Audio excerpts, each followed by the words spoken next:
Okay, boys, after all that work, I think it's time for a little story. Today I'm going to read you all about Brave Bitsy and the bear. Let's have a look at the back cover. On the back cover, boys, you'll see what's called the blurb. You know this word, boys. I know lots of you don't like when I read the blurb before the story. The blurb gives us an idea of what the story might be about. Will I read it? I can hear you all saying, "No, Mrs. Kelly, no." Okay, I won't read the blurb, boys. I'm going to begin the story and I want you to listen carefully as we go through. Here, boys, we have the title page where we see the title of the story. Brave Bitsy and the Bear. This story is written by Angela McAllister and illustrated by Tiffany Beek. Let's begin. Little Bitsy fell out of her girl's pocket in the woods one autumn afternoon. Thump! Help! She cried, but the girl did not hear. Bitsy looked around. The trees were so tall. The woods were so quiet. I'm lost and all alone, she trembled. But I must try to find my way home. So she set off singing a brave song. Bitsy had not gone far when she heard a growl. A big brown bear stepped out from the trees. Bitsy hid behind her ears.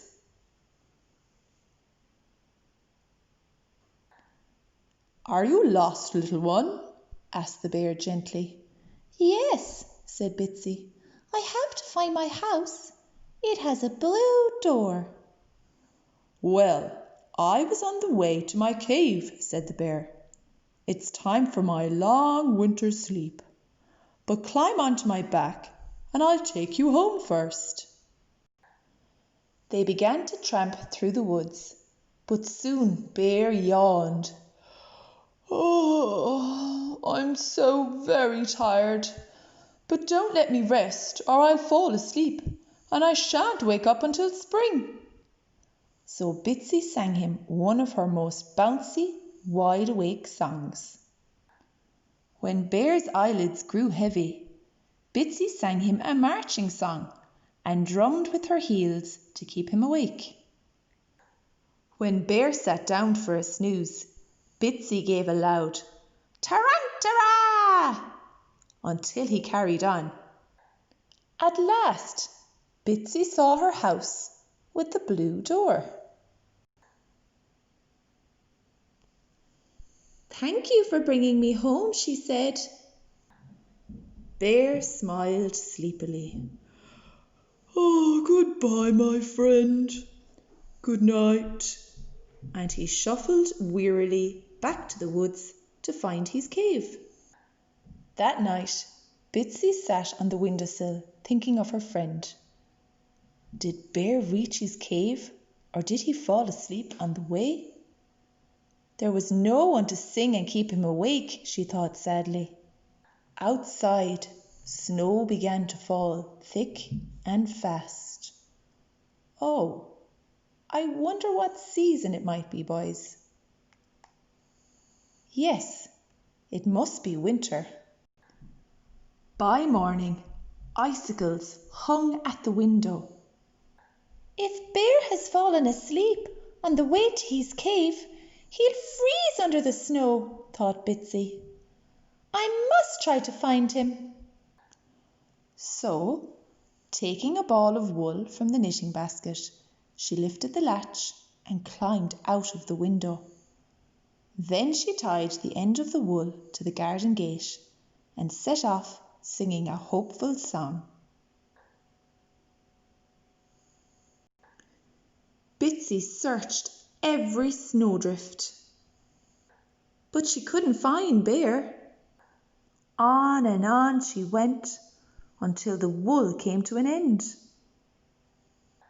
She tied it to a loose thread of her jumper and carried on.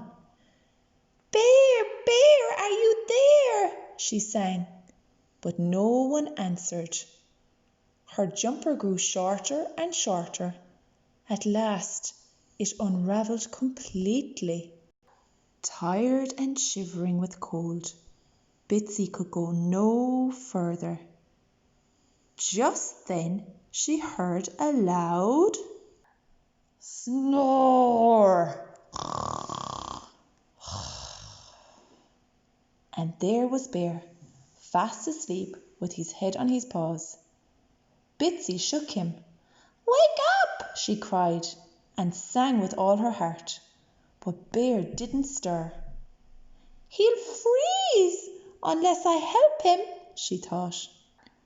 So she brushed the snow from Bear's coat and tugged some bracken across his back.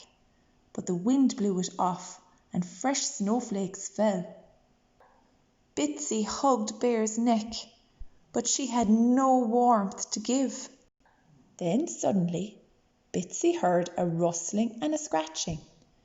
Out of the trees peeped the creatures of the wood.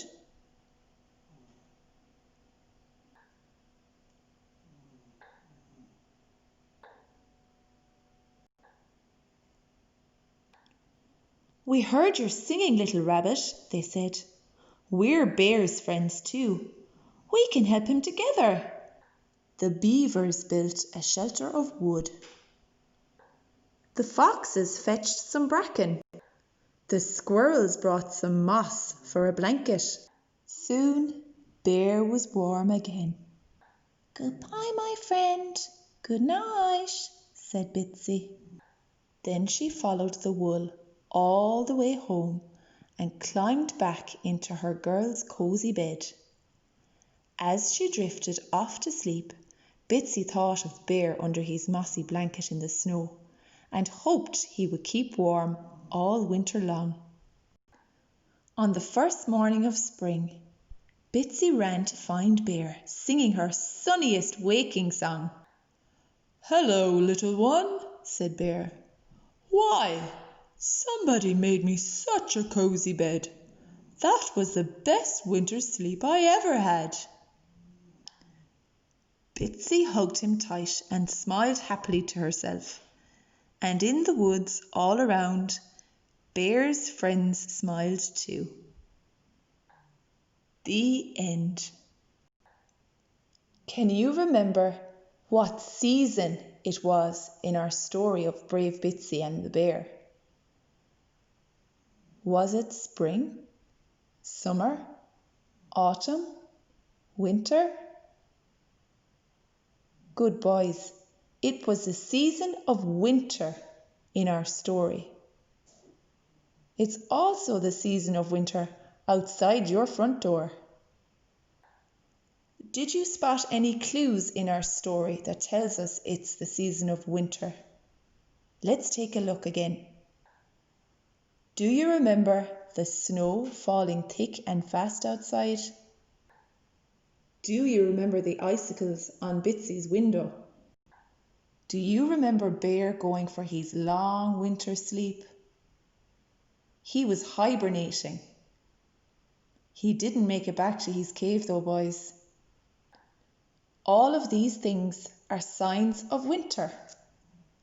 Today, I want you to go outside and see if you can spot any signs of winter. Maybe you could take a photo of them and send them to me on the Aladdin app or on an email. I'd love to see them. Slán slán, boys.